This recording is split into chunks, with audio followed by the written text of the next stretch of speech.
김학의 전 차관이 제조사 앞두고 몰래 출국을 하려다가 공항에서 출국 금지 내려진 사실을 알고 발걸음 돌린 거.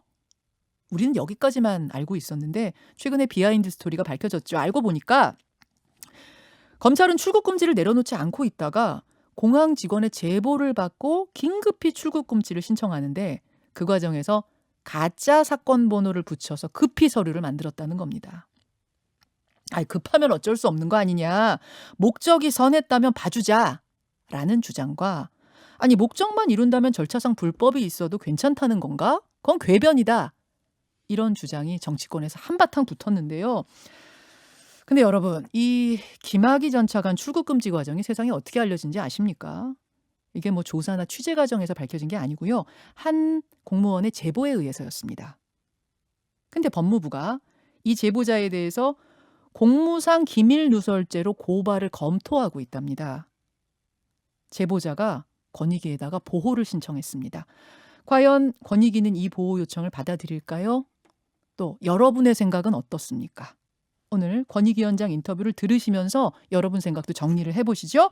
국민권익위 전현희 위원장 스튜디오에 직접 나오셨습니다. 어서 오십시오. 안녕하세요.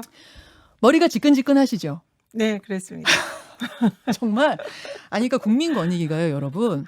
과거에 있었던 국민고충처리위원회하고 국가청렴위하고 그다음에 국무총리실 산하 중앙행정집행위원회, 심판위원회 이 세 개를 다 합쳐놓은 거죠. 네네.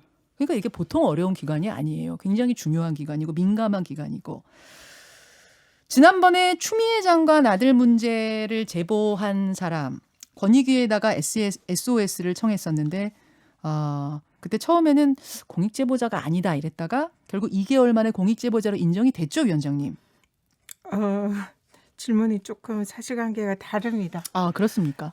처음에 공익제보자가 아니다라고 한 적은 없고요. 아니다는 아니었나요? 요건을 검토를 해야 한다. 그래서 현 단계에서는 이다 아니다라고 말씀드릴 수 없다. 이런 취지였고요. 이게 공익신고자 요건이 워낙 법적 요건이 까다롭습니다. 그래서 그걸 검토하는데 일정 기간이 걸리는 거고요. 그래서 그 검토 후에 공익신고자로 인정을 했기 때문에 네, 그게 2개월이 걸린다. 보통상 2개월 정도 걸리고요. 또 기간이 좀 더 많이 걸리는 경우도 있습니다. 그래요. 네. 이번에는 김학의 전 차관 출국 금지 과정에 불법이 있었다는 걸 제보한 제보자입니다. 근데 법무부에서는 공무상 비밀을 누설한 거 아닌지 이 부분을 보면서 고발을 검토 중이다 이렇게 알려졌어요. 과연 그 사람은 공익 제보를 한 것이냐 아니면 공무상 비밀을 누설한 것이냐 이건 사실 아주 정반대 해석이 되는데 권익위원장님 보시기엔 어떻습니까? 일단 두 가지를 검토해야 되는데요. 네. 이분이 공익 신고자의 요건을 갖췄는지 그러면은 신고자 요건을 갖추면 저희들이 이제 보호 조치에 들어갑니다. 그렇죠. 그래서 근데 이 사안의 경우에는 워낙 그 제보 내용이 증거 자료가 명확하고 여러 가지 이제 관련된 사실관계가 상당히 정확하게 신고를 했기 때문에 그 부분에 있어서 다른 사건보다는 판단하는 데 시간이 좀 적게 걸릴 것 같습니다. 그래서 공익신고자의 요건은 조만간 저희들이 결정을 해서 발표를 할 예정이고요. 그러면 이후에 이제 보호 조치는 신청자가 신청한 그런 내용에 해당하는 보호 조치에 들어갑니다. 근데 사실상 이 신고자는 권익위에 지금 보호를 받고 있다 해도 과언이 아닌데 왜냐하면 이 제보자의 신분이 전혀 드러나지 않고 있잖아요. 드러나지 않고 있어요. 예, 그게 이제 사실상 권익위에 보호를 받고 있다라는 그런 측면으로 볼 수가 의결이 있습니다. 끝나지 않았지만 결정 나지 않았지만 선 보호 조치는 들어갔단 말씀이세요? 예, 왜냐하면은 이 신고자의 신분이나 이름이나 이런 걸 예. 아무도 거론을 할 수가 없잖아요. 만약 거론을 하면은 그 부분은 만약에 공익신고자로 판단이 되면 공익신고보호법 위반이라 아주 강력한 형사처벌 대상이 될 수 있거든요. 근데 그걸 못 밝히도록 그걸 권익위에서 뭔가 지금 적극적으로 하고 계시는 거예요? 그냥 안 밝혀진 거 아니에요? 그렇죠. 근데 지금 그 사실상 그런 권익위의 조치를 의식하고 아무도 신분을 이렇게 이미 의식하고 있는 거 노출을 아니냐? 하지 않는 거죠. 그래서 그런 의미에서 중요한 역할을 하고 있고 이 부분을 보다 공익신고자를 더 강력히 보호하는 이런 조치를 또 권익위가 올해 주요 목표로 추진하고 있습니다. 지금 공익 제보자의 요건을 이분은 상당히 갖췄다라고 말씀을 하셨는데 그 부분은 그럼 공익 제보자일 가능성이 크단 말씀이세요? 아니면 의결에 올릴 조건을 갖췄다 그 말씀이세요? 회의에 올릴 조건을 갖췄다? 뭐 법적인 요건상으로는 현재 상당히 요건을 갖췄다고 볼 수 있고요. 공익 제보자로서의. 예, 그렇지만 아직 최종 결정을 하지 않은 상황이고 조만간 결정을 할 예정입니다. 그러니까 이분은 공익 제보자로 물론 회의는 나중에 해봐야겠지만 이렇게 딱 증거 자료들을 봤을 때는 공익 제보자로서 로 판단될 가능성이 훨씬 높다 이렇게 받아들이면 됩니까? 네. 알겠습니다. 근데 이제 그 법무부의 차규근 출입국 본부장은 기밀 누설자, 공무상 기밀 누설자 쪽으로 좀 더 보고 계시는 것 같더라고요. 최근에 많은 인터뷰를 보니까. 그건 어떻게 생각하세요? 권익위의 공익 신고자로 인정이 될 경우에는 그 공익 신고자의 신고 관련 행위가 직무상 비밀을 누설한 경우라 하더라도 그 비밀을 누설한 걸로 보지 않는다라는 법적 규정이 있습니다. 그래서 저희 권익위에 강력한 보호 조치가 들어가면 그 부분에 있어서는 저희가 공무상 비밀 위반죄로 하지 않도록 조치를 할 수가 있습니다. 그렇군요. 공익이 우선이냐, 공무상 기밀 누설이 죄가 더 우선이냐, 어떤 게 더 크냐, 이걸 판단하는 거에서 공익이 우선이다 하면은 기밀 누설한 부분은 이게 상쇄가 되는 거예요? 네, 법령상으로 그렇게 법령상으로. 규정이 되어 있습니다. 알겠습니다. 자, 또 하나 두 번째 쟁점이 뭐냐면 김학의 출국 금지 과정에 대한 수사를 누가 할 것이냐, 검찰이냐 공수처냐. 일단 권익위가 하라고 지정하는 곳에서 무조건 하는 거예요? 부패방지권익위법에 따르면은 네. 이 고위공직자가 공수처의 수사 대상이 되는 범죄 행위를 했을 경우에 네. 그 요건을 구비를 하면, 그러니까 그 해당되는 공직자냐, 예. 공수처 수사 대상이 되는 범죄냐, 그리고 수사와 공소 제기의 필요성이 있냐, 이 요건이 구비가 될 경우에는 공수처의 고발 조치나 이첩을 하도록 권익위가. 그 의무화 규정으로 법령이 되어 있습니다. 권익위가 그럼 고발을 하면 지금 검찰이 수사하고 있는 게 공수처로 갈 것이고 안 하면 그냥 또 검찰이 계속 수사할 수도 있을 것이고 그래서 권익위가 어느 쪽한테 수사라고 할 것이냐는 상당히 중요한 문제인데 여러분 이게 왜 쟁점이 되느냐 제가 잠깐 설명해 드릴게요. 지금 보면 검찰은 검찰에서 수사하고 싶은 눈치예요. 그런데 박범계 신임 법무부 장관은 인사청문회에서 뭐라고 했냐면 공수처법에 의하면 공수처로 이첩하는 게 옳다 이 사건. 이렇게 원론적이지만 이런 말씀을 했습니다. 김학의 출국 금지 과정에 관여한 사람들 중에는 이른바 검찰 내 추미애 라인들이 포진해 있어요. 그렇다 보니까 윤석열 총장은 검찰에서 수사하고 싶어 하는 거고 법무부는 공수처로 이첩시키고 싶어 하는 거고 그런 거 아니냐. 이런 해석들이 지금 나오고 있는 상황인 겁니다.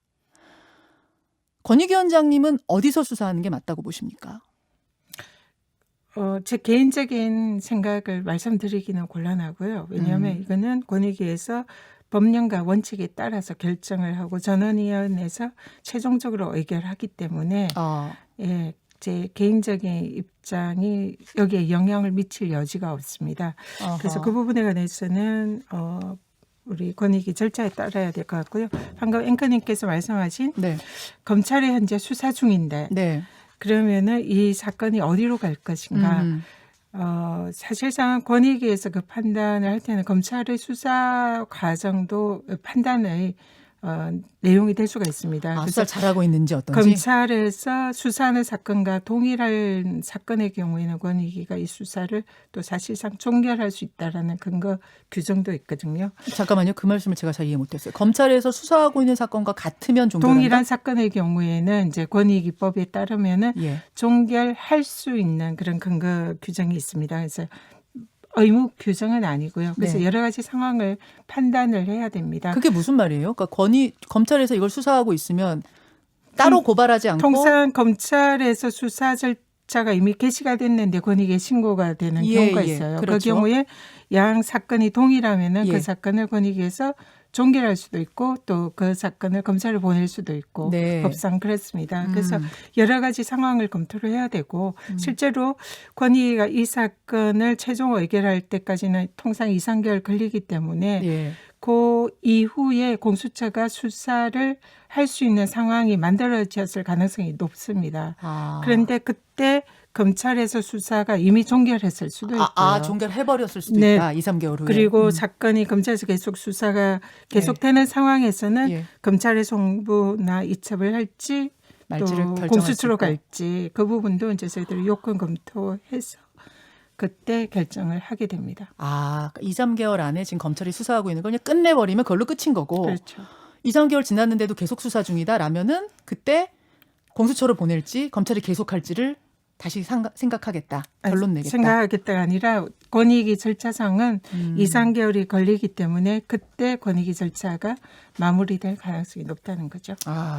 근데 검찰이 지금 수사를 하고 있는 와중인데 공수처가 이첩하시오 여기로 이렇게 하면 무조건 보내야 돼요? 검찰이 싫습니다 이렇게 할 수는 없어요? 법령상 공수처도 검찰이 수사하는 대상이 공수처의 수사 대상일 경우에는 검찰의 이첩을 요구할 수 있는 그런 권한이 있습니다. 공수처가 더 우위인가요? 고위공직자 수사 대상에 대해서는 그런 셈입니다. 그럼 검찰에서는 혹시 공수처로 가가지고 이거 봐주는 거 아니야? 뭐 이런 또 오해를 할 수도 있을 것 같은데 어떻게 생각하세요? 지금 그 부분은 서로가 뭐 그 부분에 대해서 상대 기관이 하는 것은 네. 조금 불공정하지 않을까라고 우려를 할 수는 있으나 실제로 양 기관이 법과 원칙에 따라서 충실히 할 거라 그렇게 생각합니다. 어느 기관이 해도? 네. 그렇다면 하던 사람들이 그냥 하는 게 나은 거 아니에요? 더 오해를 좀 불식시키는 측면에선? 그 부분은 노 코멘트 하시겠습니까? 그러겠습니다. 와, 이게 그 정도로 지금 민감한 문제군요. 어디가 하느냐가. 그렇습니다. 지금 한마디도 지금 못 하실 정도로. 네. 그렇군요. 알겠습니다. 지금 무슨 말씀을 하시려고 하다가 멈추신 것 같아요, 위원장님. 말씀드리지 않겠습니다.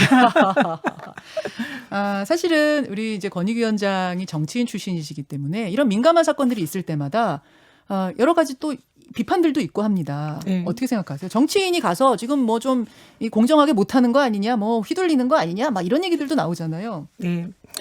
제가 정치인 출신이라 특히 더 그 부분을 조심을 하고 있습니다. 그래서 공정성과 중립성이 권익위의 사실상 가장 중요한 그렇죠. 그런 원칙이다 생각을 하고요.